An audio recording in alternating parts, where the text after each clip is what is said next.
Au Tchad notamment, OCHA, le bureau des affaires humanitaires de l'ONU, a recensé au moins 160 personnes décédées et près d'1 million de personnes sinistrées. Les dernières victimes en date, 14 enfants et leur marabout tués ce jeudi lorsque la foudre a frappé leur école du village de Tissil dans la province du Wadaï dans l'est du pays, une zone dans laquelle l'ONG AHA, Action humanitaire africaine, tente de venir en aide aux sinistrés.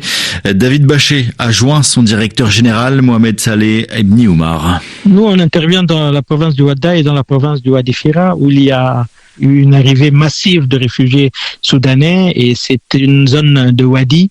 En saison des pluies, en général, il est tellement difficile même de traverser quand il vient de pleuvoir.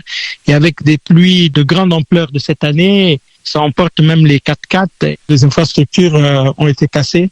Donc, il est tellement difficile d'intervenir. Les zones sont inondées et donc les sinistrés se dénombrent en milliers. Les camps de réfugiés sont désastrés. On essaie, avec les ONG de la place et le gouvernement, essaie d'apporter son aide un tant soit peu.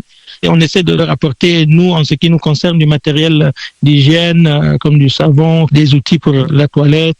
Les fortes pluies de cette année ont engendré vraiment des déplacements de population. Les sinistrés sont dans des abris de fortune en attendant la fin de la saison pluvieuse et pour sécuriser leurs biens. C'est une situation vraiment très difficile cette année.